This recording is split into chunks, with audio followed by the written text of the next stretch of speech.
Hello everyone, my name is Amitabh, a final year student and currently working as a DevOps engineer intern. In this video, we are going to learn about AWS IAM Best Practices. So till now, we have covered the IAM user role, groups, and access keys, CLI, and all stuff. So now let's understand what are the best practices of using the AWS IAM. So without any delay, let's get started. So what are IAM best practices? So here are the key IAM best practices and the guideline that I have written for you. I will provide in the description of this video also. So let's understand one by one.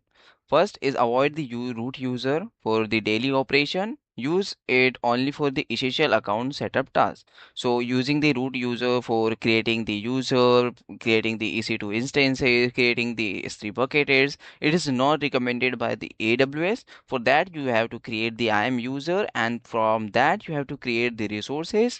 So for the daily purpose, you don't need to use the root user. Use the root user only for initial setup, like creating your main users so that you can initially set up your AWS account with the root user, not for a daily operation.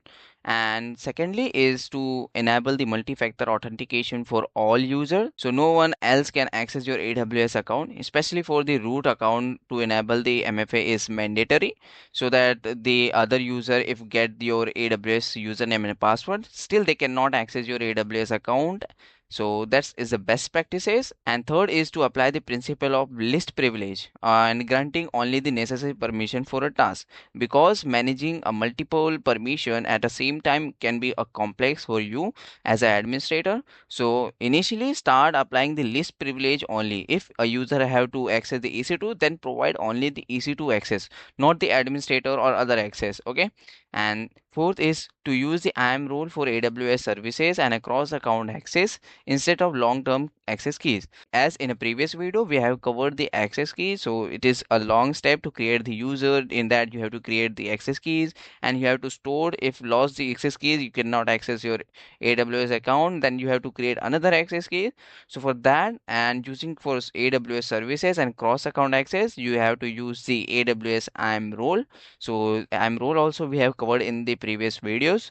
And fifth is using a temporary credential wherever possible to minimize the risk of compromised long-term keys. If anyone knows your access key, then they can easily access your AWS account and misuse your AWS account. So make sure you are following these IAM best practices. And the next is to assign the permission to groups and role, not the individual user, to simplify the management and scale. Suppose you are working in top MNC, there is a lot of user and the developer group or the operation group, then providing the permission to individual user is very manual work and hectic for you and can make a complex work for you. So add that user into groups based on their roles and assign the permission to that group only. Okay, so this help you to minimize your work. This will simplify the management at scale also.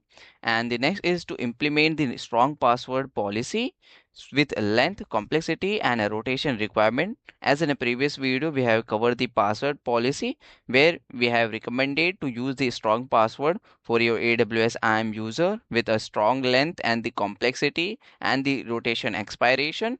So this is also recommended by AWS. And the next is the rotate access keys regularly. So after creating access keys, don't forget that you have to delete it and recreate after a certain periods. Don't use the AWS access keys for a long time. And the next is to monitor and audit all IAM activities using the credential report and the access advisor, CloudTrail, and the access analyzer. So as in a previous video, we have covered the credential report, access advisor, and CloudTrail is basically is to used to show you the API call made from your AWS account, which resources has been used. So you have to monitor what are the services has been used by AWS account. So you should monitor your AWS IAM activities, whether they are creating the unused resources or unnecessary resources. So you can manage and monitor them also. And the next is to regularly review and remove the unused users role and permission to reduce the attack surface. As if you are using the credential report and the access analyzer and the access advisor, so you can see from the access advisor, which is now renamed as the last access. So you can see the user has used that service or not. So from that you can remove the unused permission from that user or role.